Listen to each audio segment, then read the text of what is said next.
wine and crime. Yeah, I finally can have some wine again. Just wanted to share this moment with you.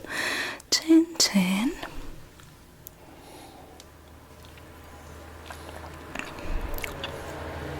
If you are new here, I'm Christina.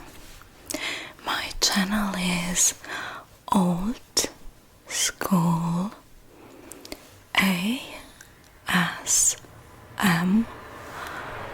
sounds. I make ASMR videos.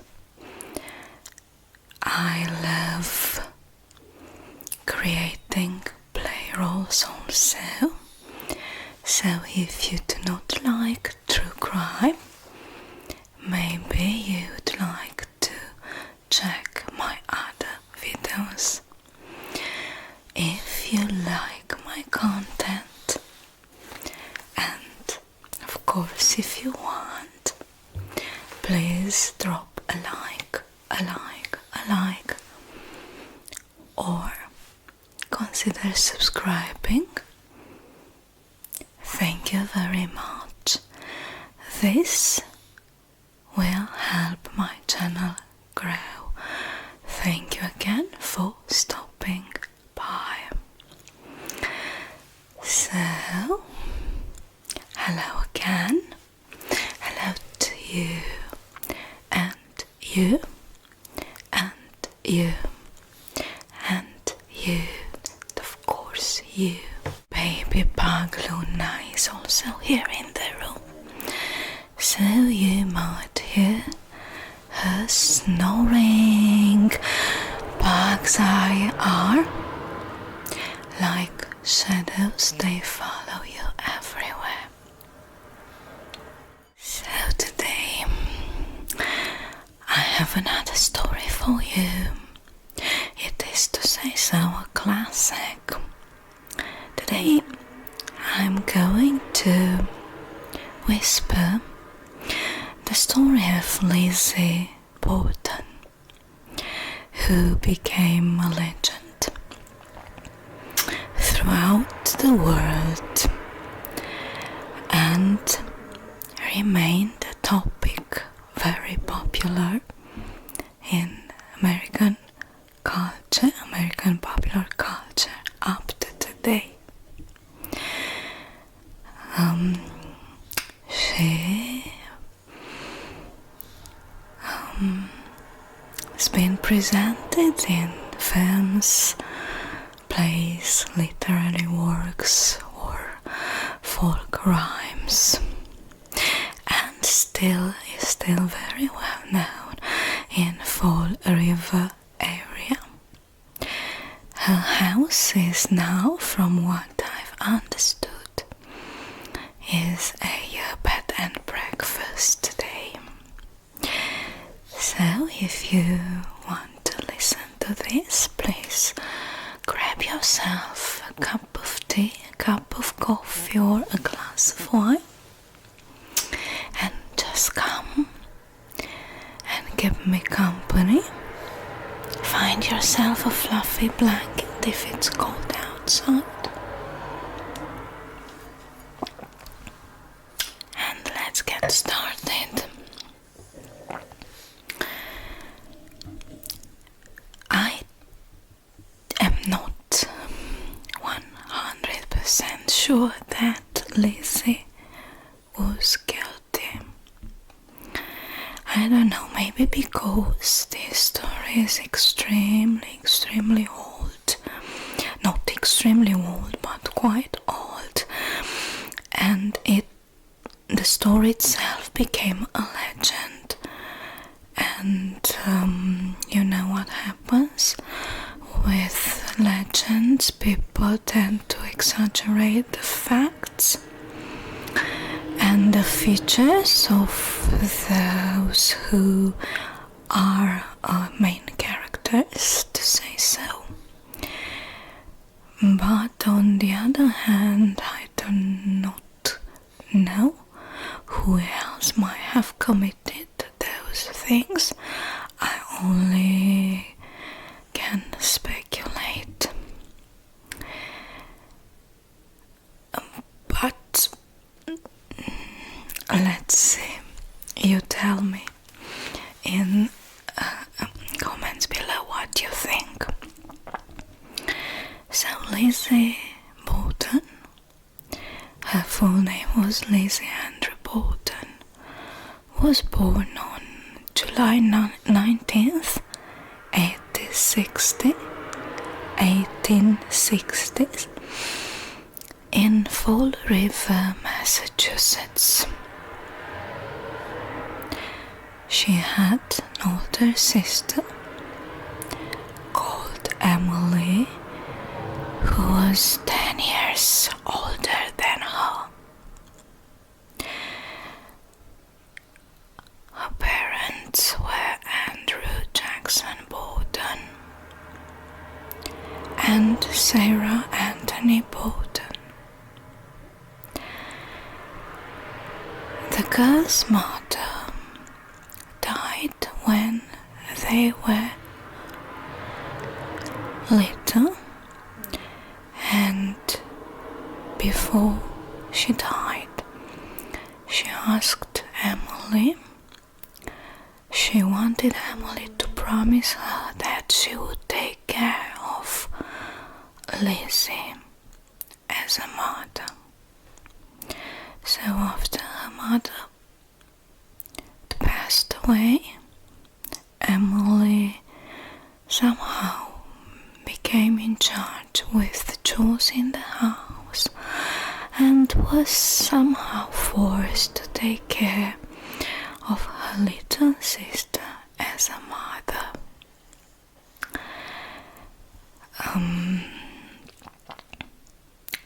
For Andrew Borden was extremely difficult, of course, as a man to take care of 2 young daughters. So life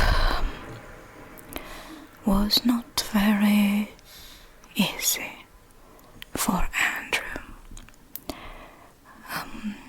He didn't have too much money as a young man. In spite of being born in an wealthy and influential family for those times, but still he was smart enough to build up his own business, and he prospered in manufacturing and selling furniture, and he became pretty successful thanks to himself, because he was smart, really hardworking. He was a director of several textile mills,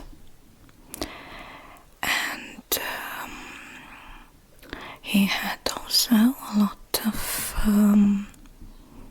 houses that and estates that he rented. So it was extremely difficult for him to take care of his business and also take care of his 2 little daughters. So he needed a new wife to take care of the house and to become a maternal figure to his daughters. From what I've read, he really loved his first wife and they were happy together, but he married his second wife more because he needed, I don't know how much love he had for her or how much she loved him, Abby was what was called a spinster.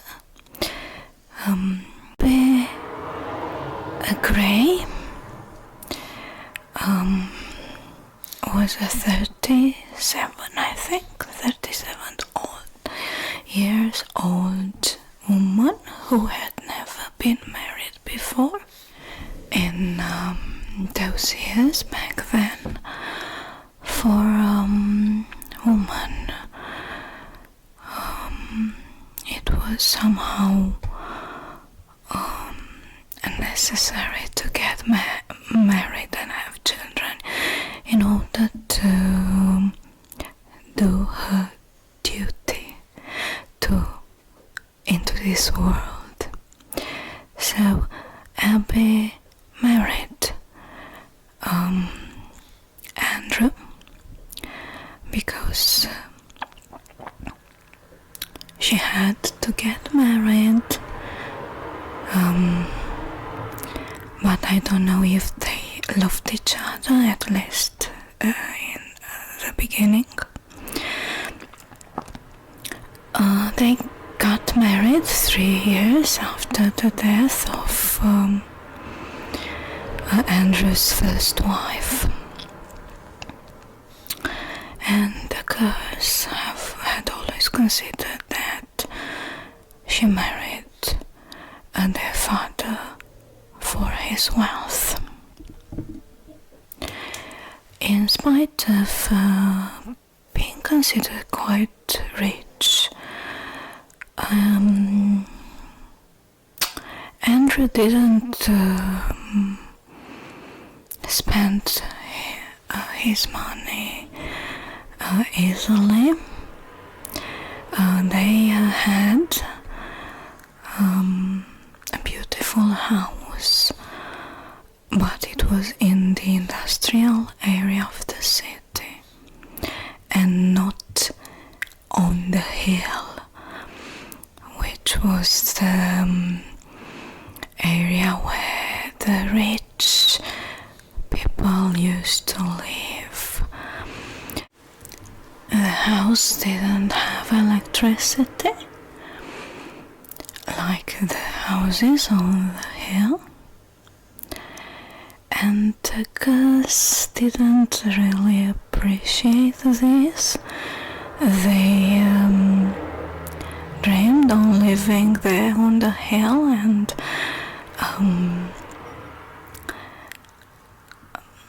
being a part of that life, but instead of this, they had to live there together with their parents, their stepmother and their father. The girls didn't get along with their stepmother from the very beginning, probably because Emma was still influenced by the image of her mother, and because she wanted to keep that promise. But after Emma had been sent away to school far from the house, Lizzie somehow connected with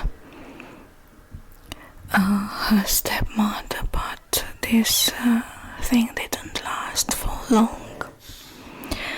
The fact is that the girls grew up, I don't know if hating, but didn't. They grew up avoiding to call their stepmother mother or even stepmother. They had their part of the house. The house was one house, but somehow it was split in two, and it was the part of the house where the girls lived and the other part where Abby and her husband lived, and they had in common the living room and the kitchen. And in order to get on the other part of the house, you had to climb down and passed through that common space.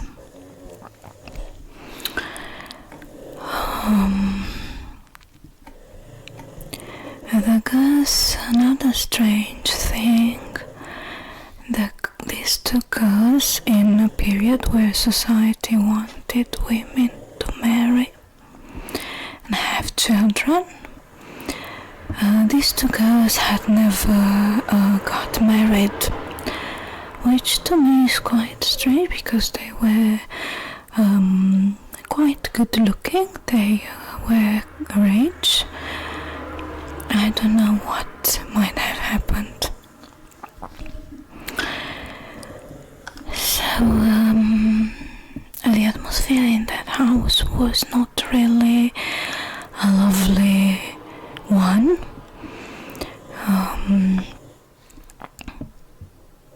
Lizzie and Emma rarely had their meals together with their parents. They tried to avoid this. It's also said that Lizzie used to be a very good, to say so, shoplifter, and that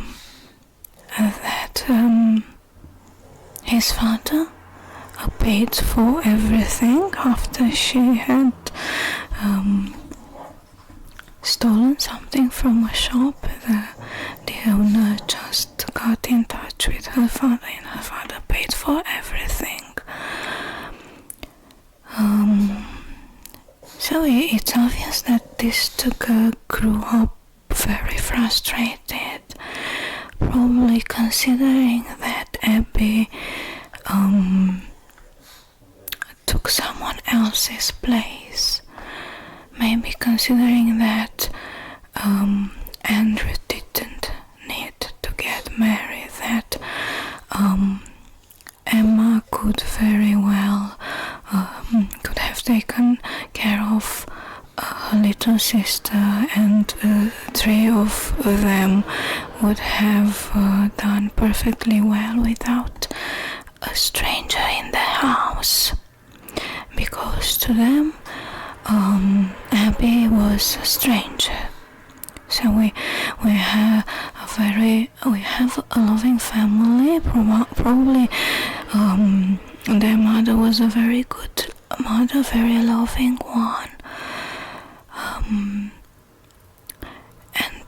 and that promise probably was so deep inside Emma's heart and soul that she could never forget about this.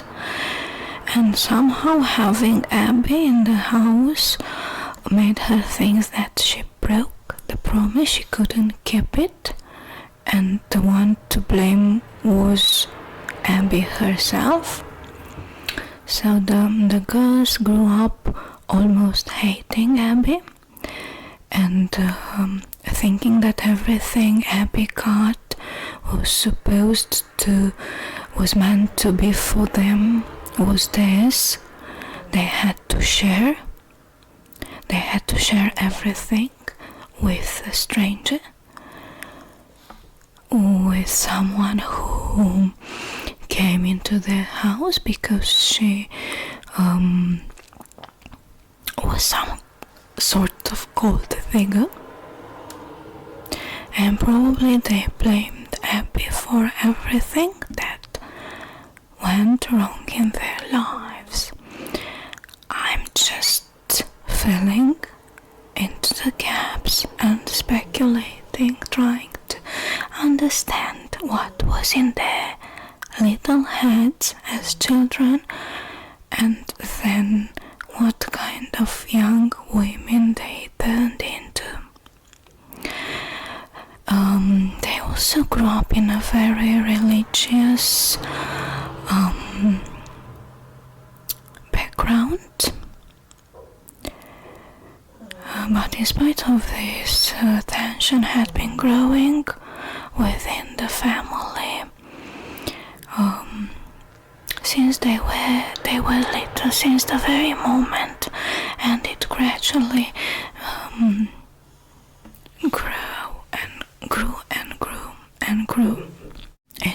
also said that Lizzie loved animals, and there are also legends about her being cruel to animals, but I don't think they're real.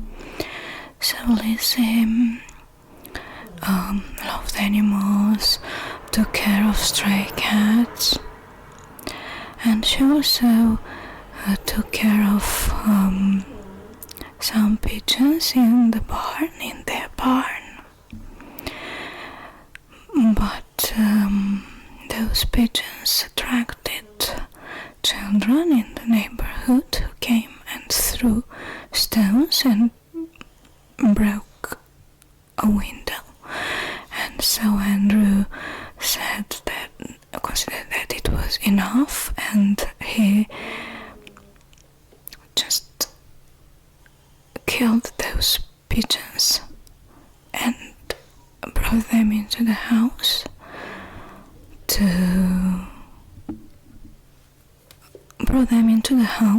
so that they can be cooked. And it's said that Lizzie was extremely sad about this, because he had been taking care of those pigeons for a very long time, and probably at that very moment she hated her father and considered him being very cruel. So the girls were extremely frustrated. They considered that they were forced to live in a very modest house without electricity in the industrial area of the city, when the rest of the family and the rich persons in town used to live in another neighborhood, a fashionable neighborhood on the hill, very farther from the industrial area of the city.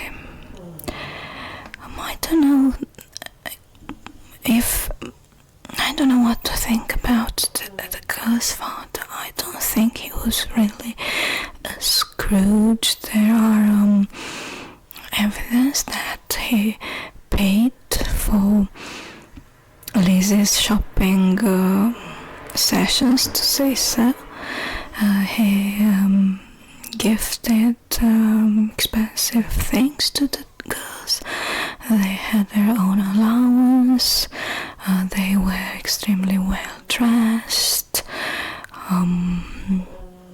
But still, when you are frustrated about something and you want more and you want something else, and forced to live there and respect some other people's rules, it's difficult, and probably they accumulated a lot of anger and frustration in their souls.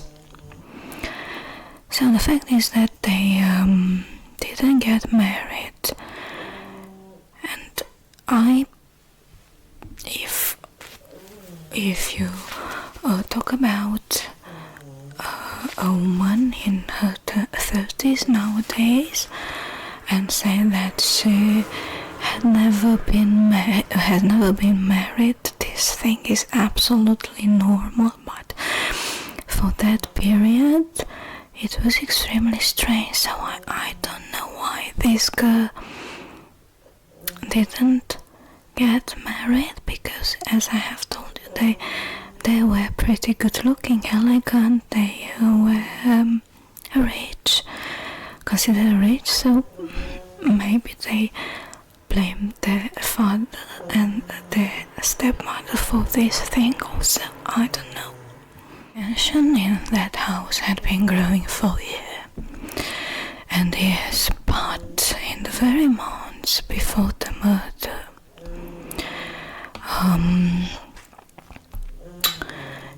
it was even worse, because Andrew gifted some real estate to various persons in Abby's family, and he bought helped Abby's sister to save her house. Somehow he bought a house. That is a plane. It took forever for that plane to just pass by. We live close to the Venice airport, and there are a lot of planes in the sky all the time. So what was I saying? Had to pause a little bit. So.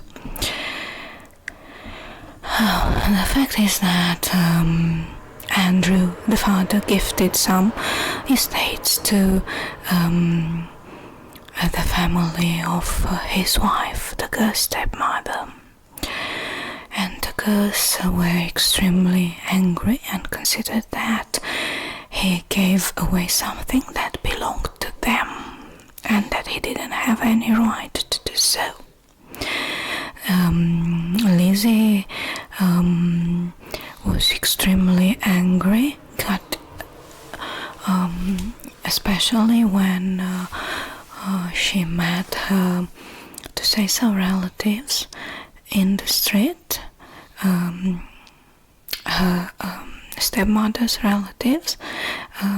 They, of course, they used to greet her, and she didn't greet back, which was extremely rude.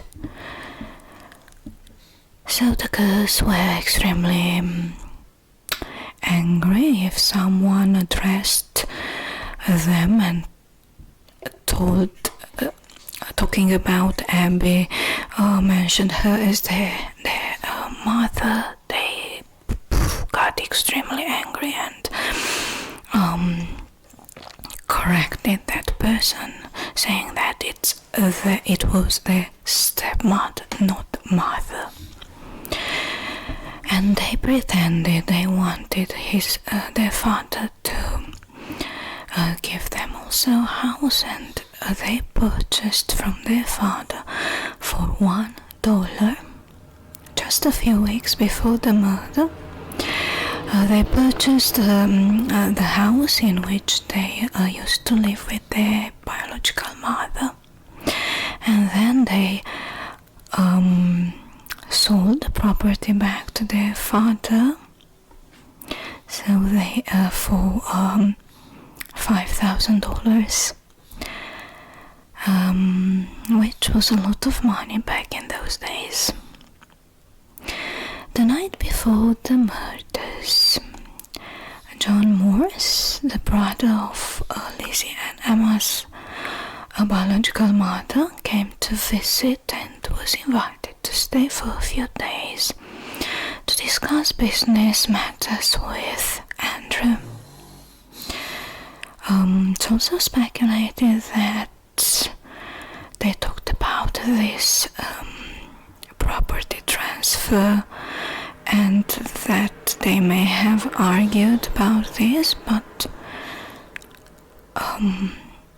these are just speculations. What I think, what's my theory about this uncle that decided to come to visit out of nowhere just before the terrible events. This is my opinion. I think that the girls, especially Lizzie, wrote or went to him and asked for his help.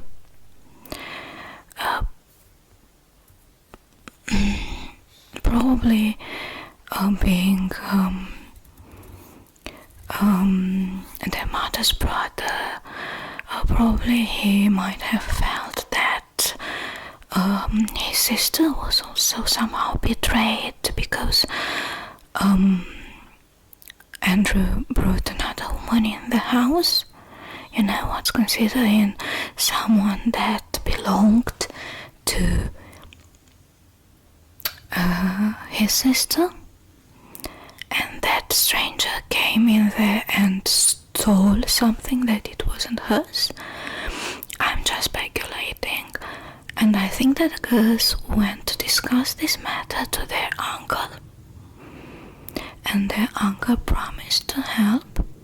they complained about being robbed, and they went there crying probably, and he promised to support them. And I think although this man had a very suspiciously detailed alibi, I think that he somehow helped. That is my opinion. You let me know in the comments what you think. I think he came there with a reason. He didn't just came there out of a sudden, out of the blue. I think he came to help the girls. And I think they had been planning this for a while. It didn't happen randomly, it didn't happen out of the blue. They had been planning this. He was sure that he had an alibi,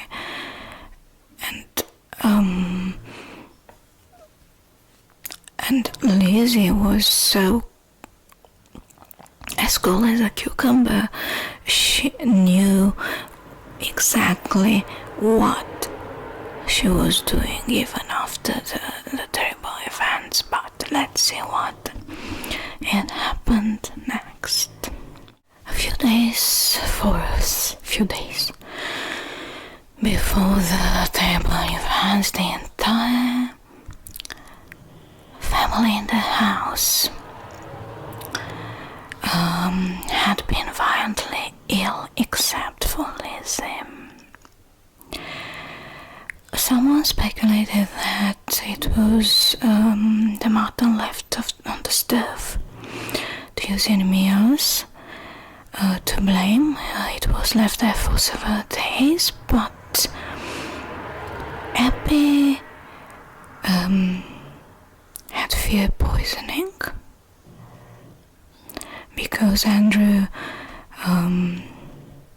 had a lot of enemies. Of course, he was not a very popular man. What is also suspicion is that Lizzie went to the chemist, a pharmacy, and tried to buy some acid. She said that she needed that to clean some of her capes, but she wasn't able to purchase that because the chemist refused to sell it to her. The girl's uncle arrived in the evening of August 3rd and slept in the guest room that night. After having breakfast the very next morning, together, so Andrew, Abby, Lizzie, the uncle, and the maid.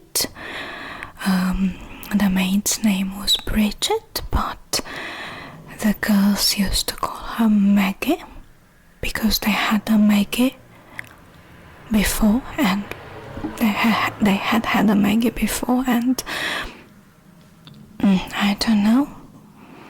They called Bridget also Maggie because in her mind probably she didn't deserve to have a name of herself. She was a Maggie, a servant. So Maggie was also there. They had breakfast together, and then Andrew and the girl's uncle went to the sitting room and had a conversation for about an hour. The girl's uncle left at around 10 to 9 in the morning,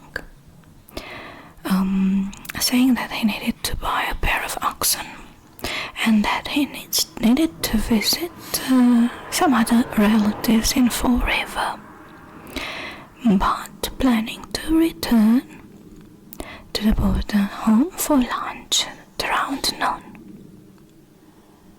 So Andrew also left the house sometime after 9 a.m.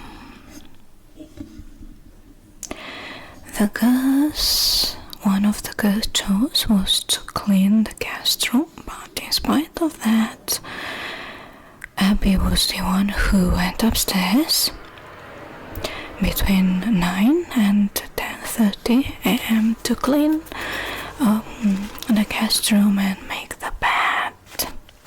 So she went there to do the dusting, make the bed and clean the guest room. So Abby was cleaning that room, the guest room, when someone entered that room and struck her multiple times. So she was killed in that room, sometimes between 9 a.m. and 10:30. This family used to lock the entrance door very well. They needed to be secure, safe in the house. And previously someone had broken into their main bedroom, Andrew's and Abby's bedroom, and stole a few things from there, but it's also speculated that it was Lizzie, and Andrew knew that it was her. So the entrance door had very good locks, and that morning when Andrew returned at around 10:30, he failed to open the door, so he needed to knock in order to be let inside. The maid went to unlock the door, and the maid, Maggie, would later testify that she heard Lizzie laughing immediately after unlocking the door to her father. She did not see Lizzie directly, but she could hear the laughter coming from the top of the stairs. This was considered significant as Abby was already deceased by that time, and anyone who was placed at the top of the stairs could see her. But Lizzie denied being upstairs and testified that her father asked her where Abby was.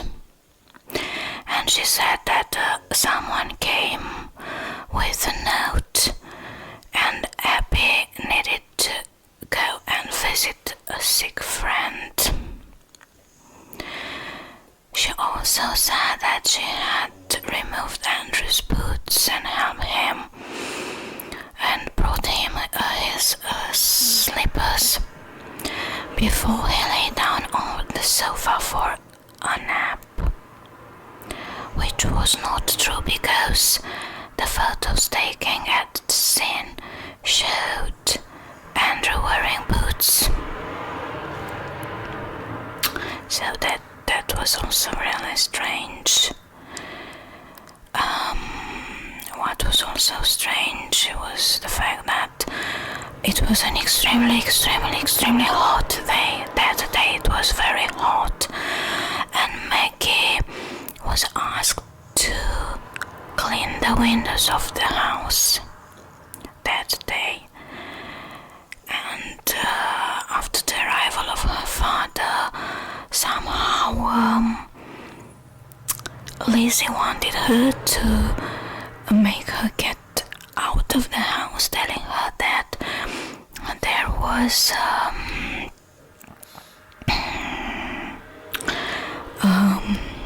some store sale she might be interested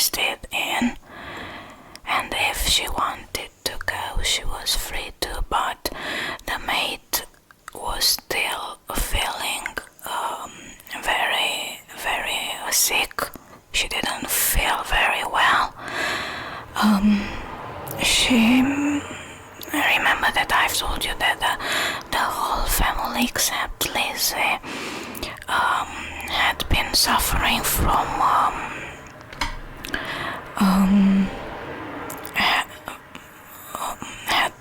had symptoms similar to poisoning.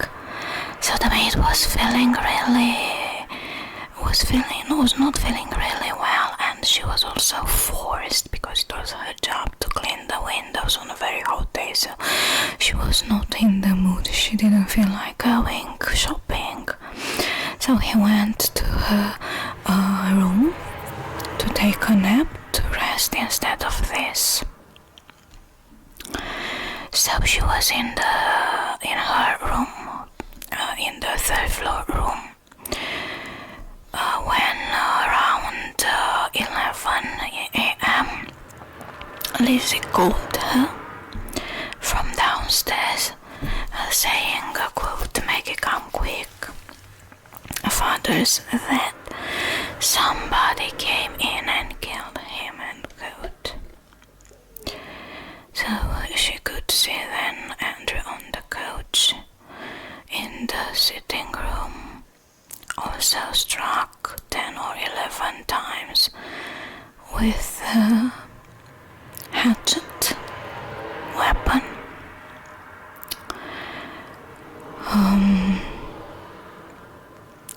Dr. Bowen, the family's doctor, arrived from across the street, and detectives also came to the house and estimated that this had occurred at around 11 a.m.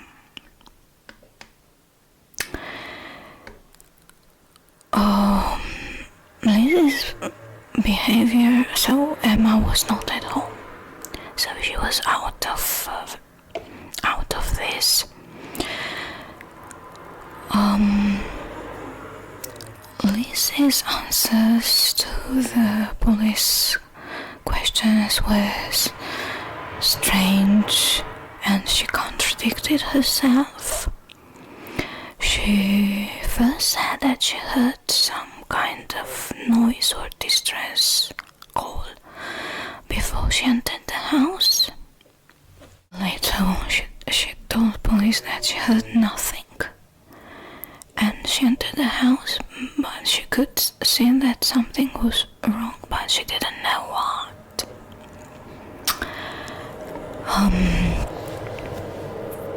Before the murders, she told her best friend, she told a friend that she could feel that something was wrong, and that something bad might happen to her father, as he had a lot of enemies, which is again extremely strange.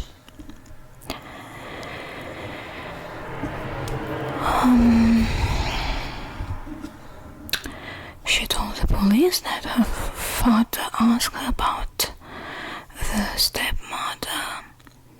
She told the police that she was sure that she went to visit a sick friend.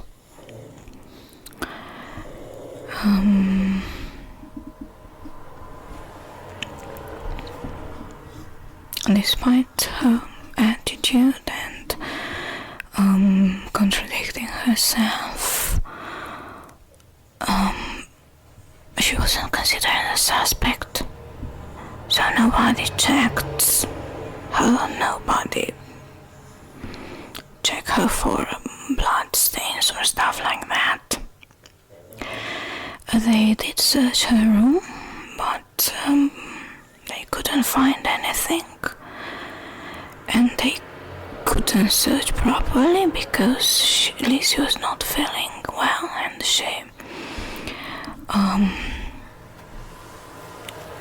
and the family's doctor was taking care of her at that very moment. Police searched the house, and they could find in the basement access and part of a hatchet without the handle,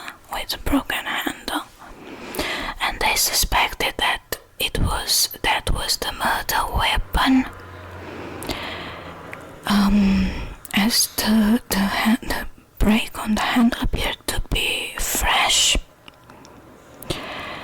He was just placed in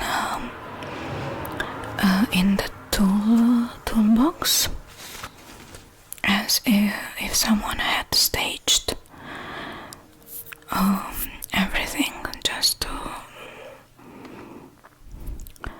to cover something. But still none of these tools were removed from the house. Because of that illness,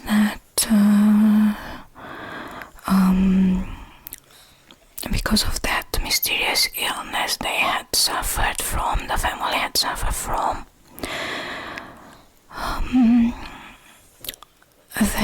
they also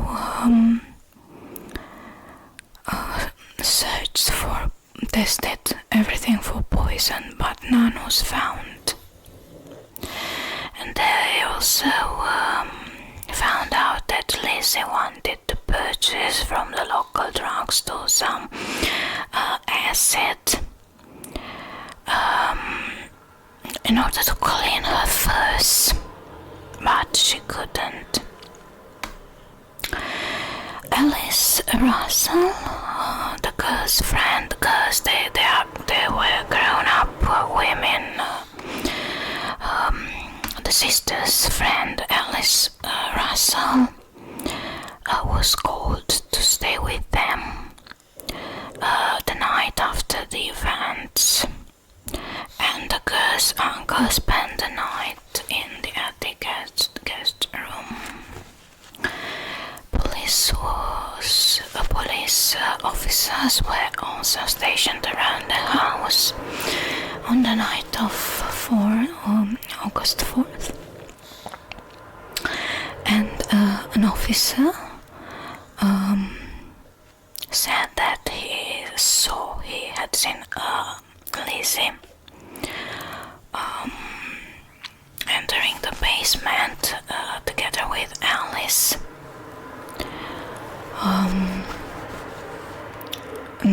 Carrying a lamp, and he stated that he saw both women getting out of the cellar, after which Lizzie returned again alone, but he couldn't see what she was doing, but she could see her somehow, that she was bent over the sink cleaning something. There was also a pile of fabric clothes in the basement, and they were stained with blood. And Lizzie told the police officers that she was on that time of the month, and she just placed those things there, and they didn't want to, they didn't search those pieces of cloth in there. So Lizzie's behavior had been extremely strange. The next day, on August 5th, the girl's uncles left the house, and on August 6th, the police started searching the house again, inspecting the sister's clothes and taking the broken-handled part of the hatchet had. The officer also let Lizzie know that she was considered a suspect. The very next morning, Alice was in the kitchen tearing up a dress and asked what she was doing. Being asked what she was doing, she replied, she answered that she was putting the dress on fire because it was covered in a paint. It was never determined whether that dress was the dress that she had been wearing on the day of the murders. So she was considered a suspect because there was anyone else in the house except for the maid, and Lizzie, was considered the main suspect.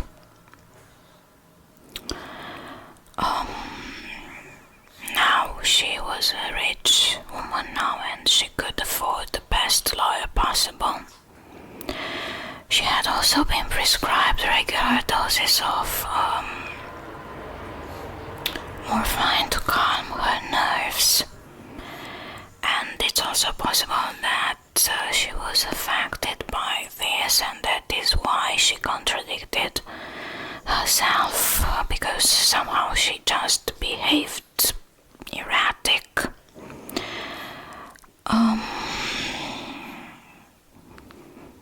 The trial was a media circus.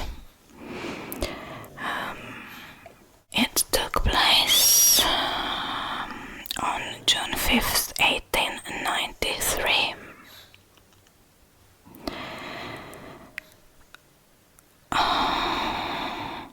Five days before the trial, on June 1st, another axe murder occurred in Fall River. This time the victim was a woman named Bertha, who was found hacked in her kitchen, and the cases were considered very similar. But of that murder was convicted in 1894 and was determined that he had nothing to do with the more Borden murders. The hatchet hat found in the basement was presented in court. Prosecutors argued that the author removed the handle because it was just covered in blood. One officer testified that the hatchet hanger was found nearby, but another one contradicted this, so they argued about this being the murder weapon or not. There was no other evidence found at the scene. There was no evidence at the scene to connect Lizzie to the murders, except for the fact that she was at home. She was at home, and she contradicted herself, saying that she was first she said that she was in the kitchen getting ready to iron something, and while her ironing was warming, was getting hot, she was reading a magazine. She also said that she was out in the barn. The maid said that she could hear her laughing on the top of the stairs. But there is no evidence to prove that she did these two horrible things.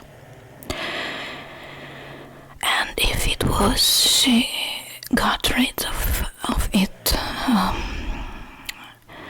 She burned the dress.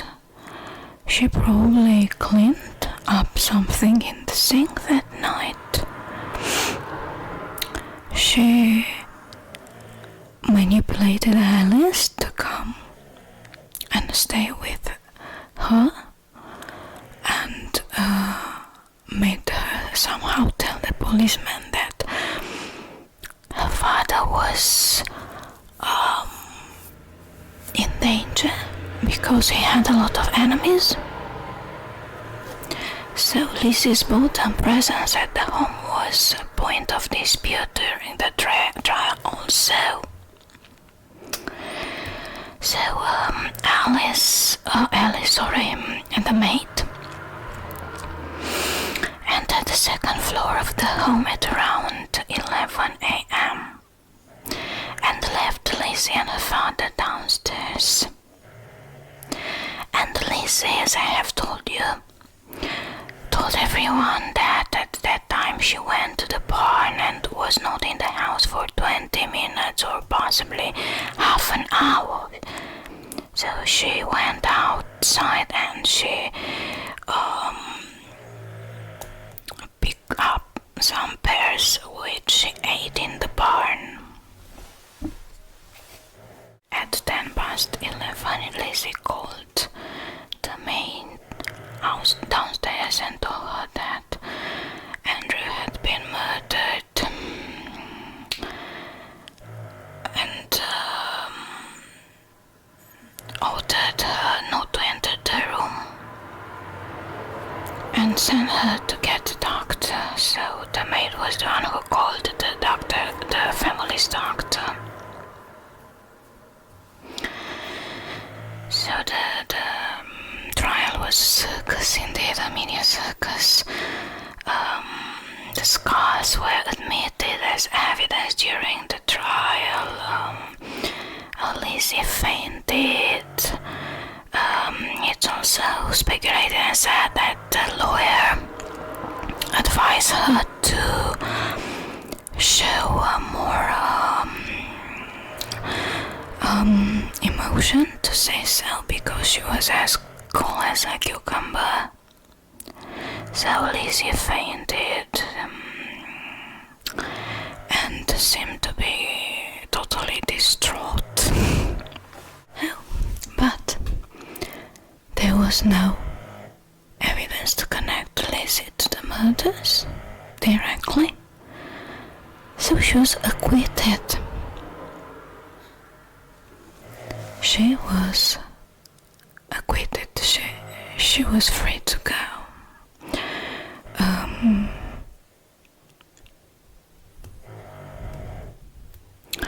After the trial, the sisters accomplished their dream. They moved into a large modern house in that fancy neighborhood in Fall River. Lizzie tried to erase the old one, even changing her name into Lisbeth A. Borden. Lisbeth named the house Maplecroft. They had a lot of servants, housekeeper, coachman, and they just tried to enjoy the fortune that they received.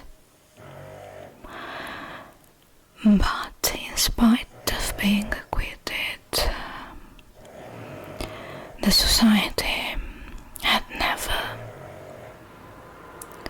forgiven her.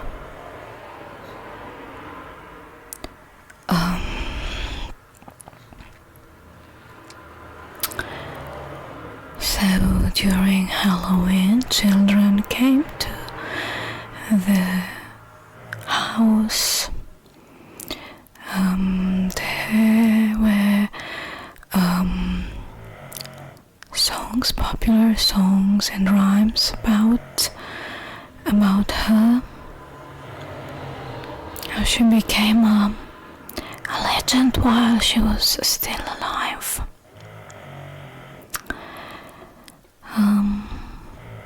Lizzie was open-minded. Her sister was somehow different, but Lizzie started to have a lifestyle that her sister didn't really like. Lizzie supported a lot of actors, actresses, and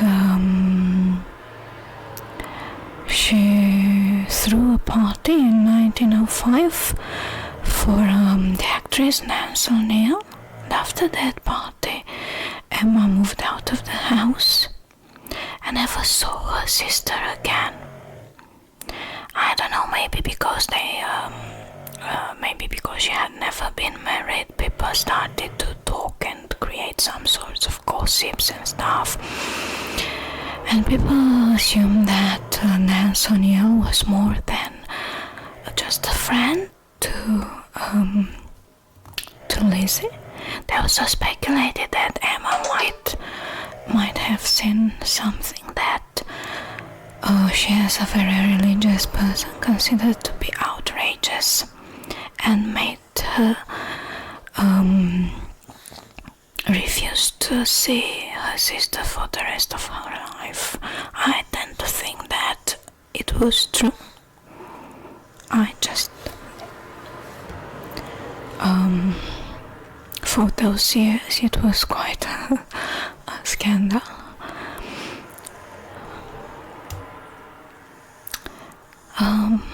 Lizzie died on June 1st, 1927 in Fall River, and which is really strange and somehow touching.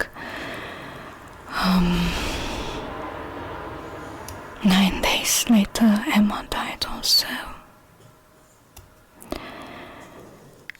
So the sisters had the life they dreamed after those terrible events, and it is also said that Emma had always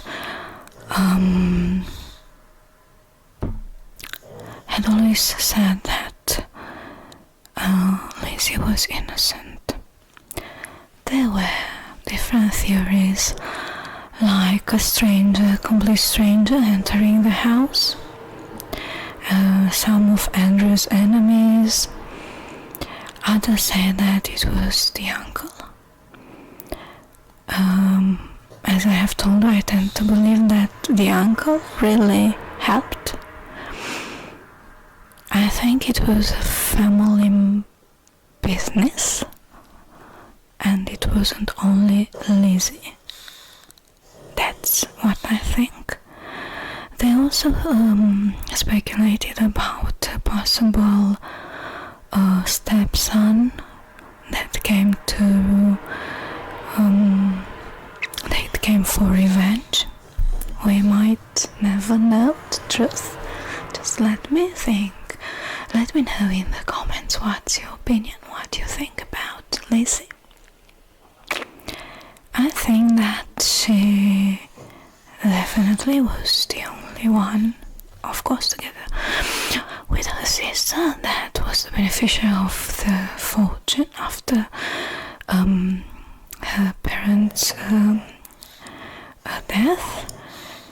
But I think that she somehow manipulated their uncle to help them. And I think that they had previously planned everything. It wasn't something that just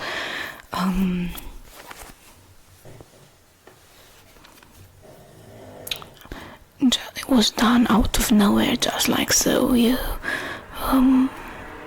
That's enough. I just go in the basement, take something and just go upstairs. And no, it was something that was planned in detail. That is why the police could not find any evidence, anything. And so nobody had never been accused somehow, although everyone suspected Lizzie. The crimes are somehow unsolved. Alright, quite creepy story. Oh, thank you very much for listening. I tried to alternate whispering with soft spoken, because I know that there are some of you who really enjoy whispering and there are some others who really like soft spoken, so I try to alternate them. And Luna helped with the background noises, so she is behind me sleeping in her little bed. Thank you very much again, and see you next time.